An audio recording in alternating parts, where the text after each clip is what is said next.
Dear students, virtual work की example करते हैं। A light thin rod 12 metre long can turn in a vertical plane about one of its points which is attached to a pivot. If weights of 3 Newton and 4 Newton are suspended from its ends, it rests in a horizontal position as shown in the figure. Find the position of the pivot and its direction on the rod. Suppose ये हमारे पास pivot है, ये हमारे पास एक rod है और rod को हम सपोज करते हैं कि ये ए पी है और पिवट ये पोजीशन सी पे है और ए सी सपोज एक्स है और ए बी की लेंथ 12 मीटर लॉन्ग है, तो that means A B C ये 12 माइनस एक्स मीटर होगा। सपोज हमारे पास ये 2 वेट्स हैं, ये हमने सस्पेंड किए और ये है 4 न्यूटन एंड ये लिया हमने 3 न्यूटन और रिएक्शन यहाँ पे सपोज किया ये एस, रिएक्शन एस।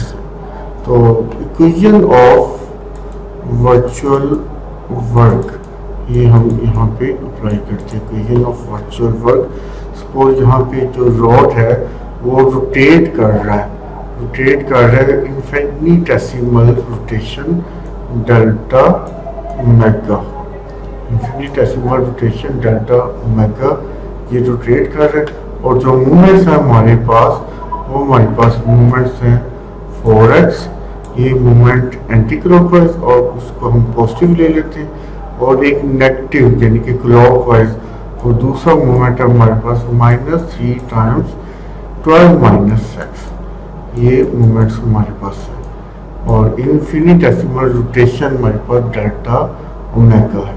तो इक्वेशन ऑफ वर्चुअल वर्क लगाते हैं हम यहाँ पे, तो वो आ जाएगा 4x times delta omega and -3 times 12 minus x and this is moment times delta omega और ये किसके इक्वल हुआ? 0 के, ये 0 के इक्वल हुआ प्रिंसिपल ऑफ वर्चुअल वर्क के अकॉर्डिंगली।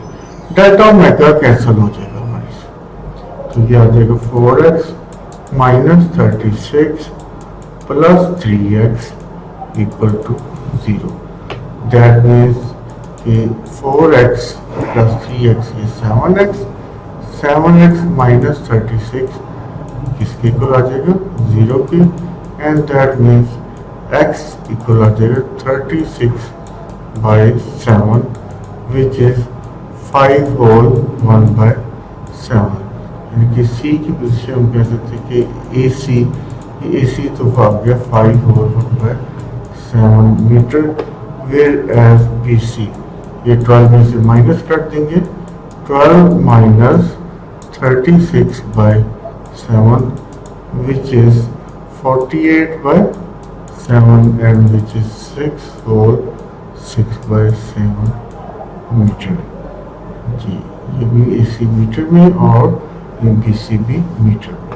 अब हम S force, reaction force on the road ये फाइंड आउट करते हैं और ये अपवर्ड है, तो अपवर्ड डायरेक्शन में इन्फिनिटेसिमल वर्चुअल डिस्प्लेसमेंट लेते हैं और वो virtual displacement suppose delta y है, वो डेल्टा y है।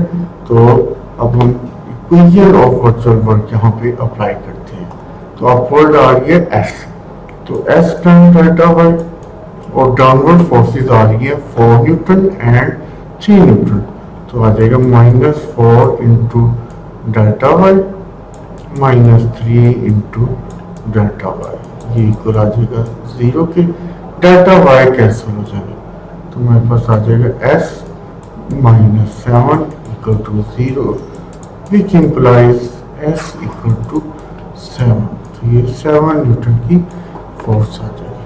तो ये हमने इक्वेशन ऑफ वर्चुअल वर्क से हमने s की और पोजीशन की वैल्यू फाइंड आउट कर ली। Thank you.